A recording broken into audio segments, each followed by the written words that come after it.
العسر إلا الذين آمنوا وعملوا الصالحات وتواصوا بالحق وتواصوا بالصبر. وقال النبي صلى الله عليه وسلم التمس من دان نفسه وعمل لما بعد الموت. صدق الله العظيم وصدق رسوله النبي الكريم. بزرگان محترم اور عزیز دوستو، اللہ پاک کا بے پناہ کرم اور احسان کہ اللہ تعالیٰ نے ہمیں پچھلا رمضان جس طرح عطا فرمایا تھا اور اس رمضان کے روزے تراویح ادا کرنے کے بعد اسی میدان میں عید کی نماز ادا کرنے کے لیے ہم اور آپ اکٹھا ہوئے. اللہ نے کرم فرمایا، ہمیں زندگی دی اور ہمیں یہ رمضان بھی عطا کیا. ہم نے روزے بھی رکھے، تراویح بھی پڑھی، اور اللہ کا احسان ہے کہ پھر ہم اس عیدگاہ پر نماز عید الفطر ادا کرنے کے لیے اکٹھا. کتنے ایسے لوگ تھے جو پچھلے سال عید کی نماز کے لیے اس عیدگاہ پر آئے تھے اور پھر ان کا وقت پورا ہو گیا، اللہ نے انہیں اپنی جوار رحمت میں بلا لیا. آج وہ اس وقت ہمارے ساتھ یہاں نہیں ہے، وہ اس دنیا سے جا چکے. آنے والا رمضان کسے ملے گا پتہ نہیں، اور آنے والے سال عیدگاہ میں نماز عید الفطر ادا کرنے کے لیے ہم میں سے کون رہے گا نہیں رہے گا ہمیں پتہ نہیں. اللہ نے ہمیں پھر اکٹھا کیا، اور یہ عید کی نماز آج کے دن کا سب سے اہم عمل. ہماری عید کہو، ہماری بقرعید کہو، اور لوگوں کے تہواروں کی طرح کوئی تہوار نہیں ہے، بلکہ رمضان بھر ہم نے جو محنت کی، ہم نے روزے رکھے، ہم نے تراویح کی نماز میں قرآن کریم سنایا، قرآن کریم سنا، آج اس وقت اس کی جزا، اس کا بدلہ، اس کا انعام ملنے والا ہے. اس کے لیے ہم اور آپ اس عیدگاہ میں اکٹھا ہوئے. عید کے دن میں اور دوسرے دنوں میں جو فرق ہے وہ سمجھنے کی چیز. آج کے دن ہمیں 2 عمل زیادہ کرنے، آج کے دن ہمیں 2 عمل اور دنوں کے مقابلے میں زیادہ کرنے ہیں. 5 وقت کی نماز تو ہم روزانہ پڑھتے، جو نہیں پڑھتے ہیں اللہ انہیں پڑھنے کی توفیق عطا فرمائے. 5 وقت کی نمازیں ہر دن کے لیے، لیکن آج کے دن یہ 2 رکعت نماز عید الفطر ایک زائد نماز ہے، اور یہ نماز عید الفطر واجب ہے جس کی ادائیگی کے لیے ہم اور آپ یہاں آئے ہیں. ہمارے آقا جناب رسول اللہ صلی اللہ علیہ وسلم نے پہلی عید الفطر کی نماز مدینہ منورہ میں ادا کی. جب آپ اور آپ کے صحابہ ہجرت کر کے مدینہ منورہ پہنچے، وہاں جانے کے بعد جن لوگوں نے مکے میں جینا دوبھر کر دیا تھا اور اسلام قبول کرنے والے لوگوں کے لیے زندگی اجیرن ہو گئی تھی، تھک ہار کر کے مجبور ہو کر کے مکہ مکرمہ چھوڑ کر مدینہ منورہ کی طرف اللہ کے رسول صلی اللہ علیہ وسلم کو ہجرت کرنی پڑی. جس وقت آپ مکے سے نکل رہے تھے تو مکے کی طرف رخ کر کے آپ نے مکے کو خطاب کرتے ہوئے یہ کہا تھا کہ اے مکہ، اے بلد امین، تو مجھے بہت محبوب ہے، میں تجھے کبھی نہیں چھوڑتا، لیکن تیرے رہنے والے مجھے یہاں رہنے نہیں دے رہے. پھر آپ نے اللہ کی بارگاہ میں ہاتھ اٹھا کر کے دعا کی تھی، اور دعا یہ تھی کہ اللہ مکہ مجھے بہت محبوب ہے، لیکن اب مجھے مکے سے ہجرت کرنی پڑ رہی ہے، مکہ چھوڑ کر کے اپنی جان، اپنا دین، اپنا دھرم بچانے کے لیے مجھے جانا پڑ رہا ہے کسی دوسرے مقام پر۔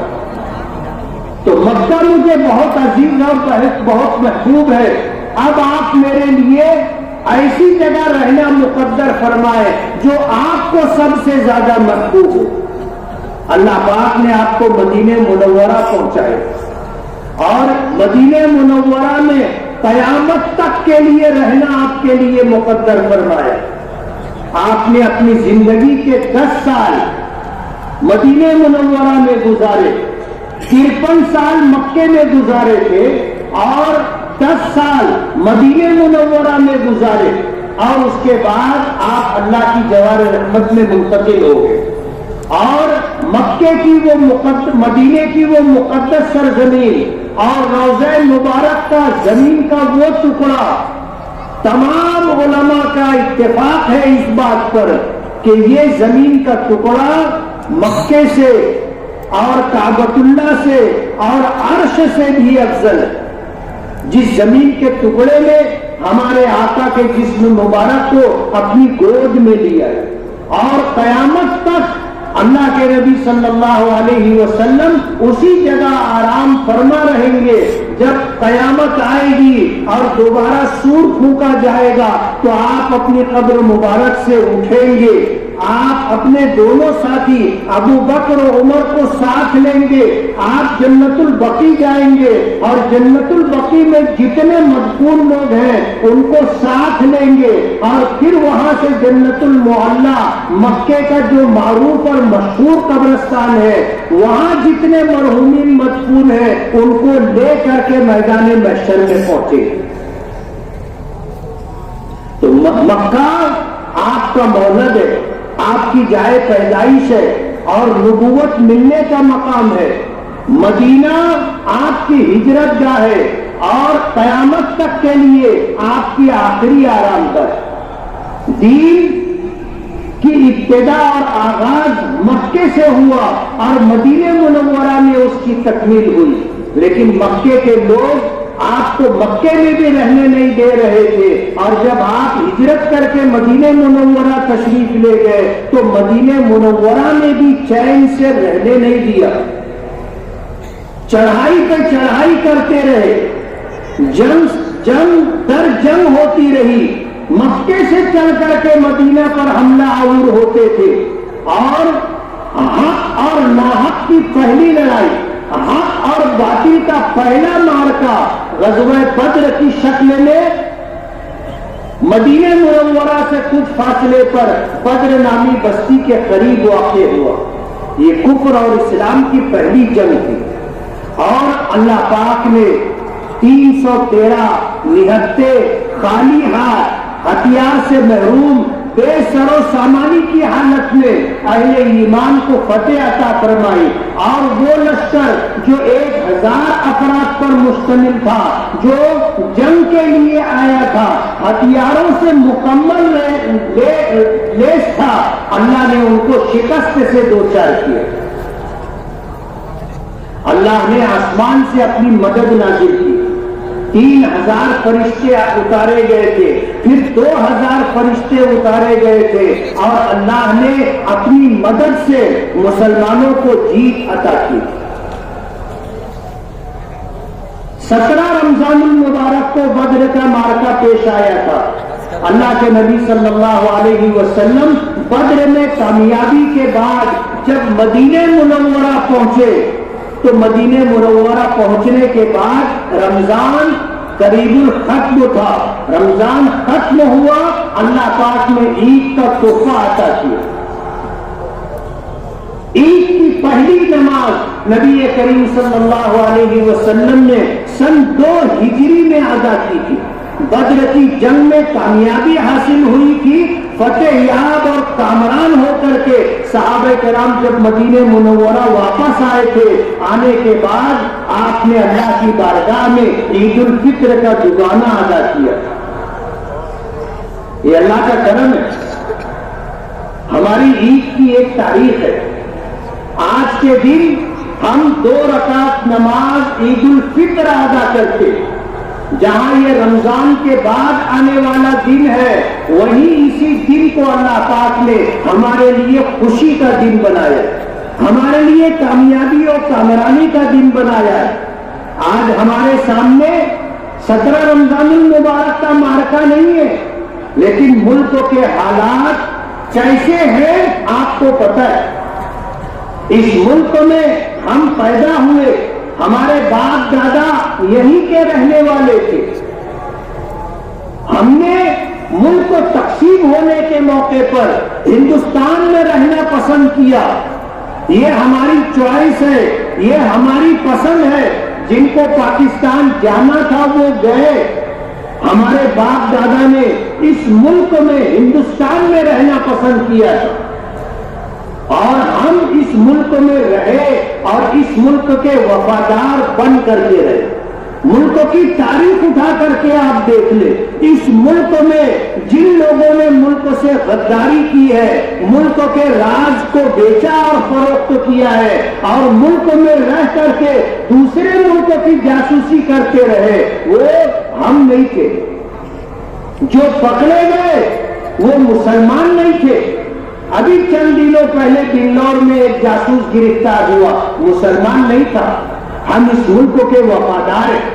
اس ملک کی آزادی کے لیے ہمارے پرکھوں نے، ہمارے آباء و اجداد نے سب سے پہلے قربانی دینا شروع کی تھی، اور سب سے زیادہ قربانی دینے والے ہم ہیں۔ ہم سے یہ ملک چھینا گیا تھا، یہ ملک ہم سے چھینا گیا تھا۔ اس ملک میں حکمراں ہم تھے، اس ملک میں نواب کی شکل میں، حکمراں کی شکل میں مسلمان تھے۔ انگریزوں نے یہ ملک نواب سراج الدولہ سے چھینا تھا، سلطان فتح علی ٹیپو سے چھینا تھا، مغل بادشاہوں سے چھینا تھا، اور اس ملک کو انگریزوں نے جب اپنے قبضے میں لیا اور پورے ملک کے انسانوں کو، تمام مذاہب کے ماننے والوں کو انہوں نے غلام بنایا، اور 150-200 سال تک ہم نے غلامی کی زندگی گزاری۔ انگریزوں نے اس ملک کو کنگال کرنے کا فیصلہ کیا تھا، اس ملک کی دولت اٹھا کر کے بحری جہازوں میں بھر کر کے لے کر کے گئے۔ ہمارا یہ ہندوستان سونے کی چڑیا تھا، انگریزوں نے اسے لوٹا، اور لوٹ کر کے اس ملک کی ساری دولت یہ انگلینڈ اور برطانیہ لے کر کے چلے گئے۔ لیکن اس ملک کی آزادی کے لیے سب سے پہلے اور سب سے زیادہ قربانی دینے والے مسلمان، ہم اس ملک کے وفادار ہیں اور اس ملک کا حصہ ہے، اور اس ملک میں دوسری سب سے بڑی اکثریت ہے، دوسری سب سے بڑی اکثریت اس ملک میں۔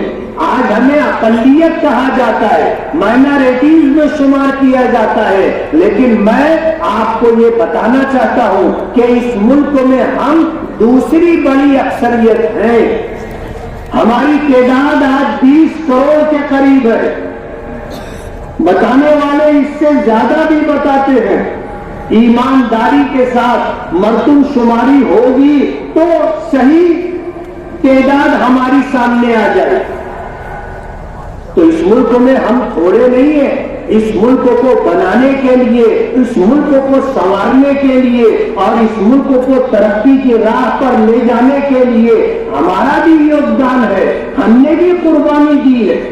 ہم اس ملک کا ایک حصہ ہیں، اور اس ملک میں رہتے ہوئے ہم نے اس ملک کے ساتھ ہمیشہ وفاداری کی ہے، ہم نے کبھی غداری نہیں کی ہے۔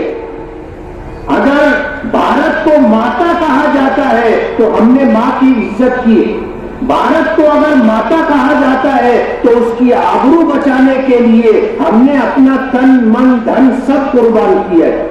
بھارت کو اگر ماتا کہا جاتا ہے تو اس کی وکاس اور ترقی کے لیے ہم نے کبھی پیچھے رہنا قبول نہیں کیا. اپنی طاقت سے زیادہ اس ملک کو ترقی کے راستے پر لے جانے کے لیے ہم نے اپنی بس بھر پوری کوشش کی ہے. جب ملک میں یہ آواز آنے لگی کہ اس ملک میں رہنے والے لوگوں کو ہم ڈیٹینشن کیمپوں میں ڈال دیں گے, کھلی جیل میں ان کو رکھیں گے, جیسا کہ آسام میں ہوا اور ہو رہا ہے. NRC کا قانون لٹکتی تلوار کی طرح ہمارے سر پر ہے. اس ملک میں مسلمانوں کے لیے اپنا ہندوستانی ہونا, اپنا بھارتی ہونا ثابت کرنا پڑے گا. جن لوگوں نے کسی وجہ سے جنم داخلہ نہیں بنایا تھا, ان لوگوں نے جنم داخلہ بنوانا شروع کیا. ان میں بڑی عمر کے لوگ بھی تھے. جب جنم داخلہ بننے لگا تو اس ملک میں ایک فرقہ اور ایک طبقہ ایسا بھی ہے جو ہمیشہ اس ملک میں رہنے والے مسلمانوں کو شک کی نظر سے دیکھتا ہے. اور بڑی عمر میں جب جنم داخلے بننے لگے تو یہ الزام ہم پر آیا کہ یہاں بنگلہ دیشی اور روہنگیائی لوگ اپنے کاغذات بنا رہے. میں آپ کو بتانا چاہتا ہوں, آپ کے NRC کے قانون نے جنم داخلہ ہمیں بنانے پر مجبور کیا. ہم نے اگر جنم داخلہ بنوایا ہے تو ہم بنگلہ دیشی نہیں ہیں. ہمارے باپ دادا یہیں پیدا ہوئے, ان کا جنم داخلہ موجود ہے. ہم نے یہی پڑھا ہے, اسکولوں کے NC ہمارے پاس ہے. جنم داخلہ نہیں بنوا سکے تھے, ہم نے جنم داخلہ بنوایا تو ہم پر یہ الزام آنے لگا کہ مالیگاؤں میں 1000 اور مالیگاؤں میں اتنے 100 بنگلہ دیشی ہیں. اللہ کا بہت بڑا کرم اور احسان ہے کہ اس شہر میں ایک بھی بنگلہ دیشی آج تک ملا نہیں. ایک بھی روہنگیائی یہاں گرفتار نہیں ہوا. ایک شخص بھی ایسا نہیں مل سکا جس کے متعلق بنگلہ دیشی یا روہنگیائی کہا جا سکتا. لیکن کہتے ہیں کہ جب آدمی دھوبی سے ہار جاتا ہے تو دھوبی کے گدھے کا کان ایٹنا شروع کرتا ہے. جب بنگلہ دیشی نہیں ملے, روہنگیائی نہیں ملے, تو جنم داخلہ بنانے میں اگر کوئی پروگزاشت ہوئی, کوئی کاغذ کم رہا, تو آج ایسے لوگوں پر کارروائی کی جا رہی ہے, ان کے خلاف FIR کی جا رہی ہے اور انہیں جیلوں کی سلاخوں کے پیچھے ڈالا جا رہا ہے اور SIT تشکیل دی گئی ہے. ہم SIT کے خلاف نہیں ہیں, ہم ہندوستانی ہیں اور ہر انکوائری کا سامنا کرنے کے لیے تیار ہیں. ہم نے یہی جنم لیا ہے اور انشاءاللہ یہی کی مٹی میں ہم دفن ہوں گے. ہمیں پورا اطمینان ہے SIT کے اوپر. اس ملک میں جو ایجنسیاں ہیں ان ایجنسیوں میں ایسے ایماندار آفیسران موجود ہیں جو کبھی ناانصافی نہیں کرتے, کبھی ظلم و بربریت کے راستے پر نہیں جاتے, ناحق کسی کو نہیں ستاتے. لیکن ایسے لوگ بھی ہیں جو نفرت کا شکار ہو گئے اور اس ملک سے اسلام اور مسلمانوں کو ختم کرنا چاہتے. لیکن اللہ کا احسان ہے, اللہ کا کرم ہے, ایسے لوگ اس ملک میں آج بھی سرکاری مشنری میں, آج بھی ایجنسیوں اور ڈپارٹمنٹ میں موجود ہیں جو اس ملک کے خیرخواہ ہیں اور اس ملک کے لیے شبھ چنتک ہے اور اس ملک میں بسنے والی اقلیت ہو, اس ملک میں رہنے والے مائنارٹیز سے تعلق رکھنے والے لوگ ہوں, ان کے ساتھ انصاف کرتے. ہم نے اس شہر کی تعمیر و ترقی کے لیے 1986 سے آنے کے بعد ہم جدوجہد اور کوشش کر رہے ہیں. 26 اکتوبر 2001 کا فساد ہوا تھا, 27 مسجدیں شہید کی گئی تھی اور اس ملک اور اس شہر میں ایک بھیانک فساد برپا ہوا تھا. اس کے بعد سے ہم نے کوشش کی کہ اس شہر میں فساد نہیں ہونا چاہیے اور الحمدللہ ہم اپنے مقصد میں کامیاب ہیں. اس شہر کو بنانے کے لیے, سنوارنے کے لیے, اس شہر میں بسنے والے تمام بھارتی اور مالیگاؤں کے لوگوں کی جان, عزت, آبرو, دین محفوظ رہے, ہم اس کے لیے جدوجہد اور کوشش کرتے رہے.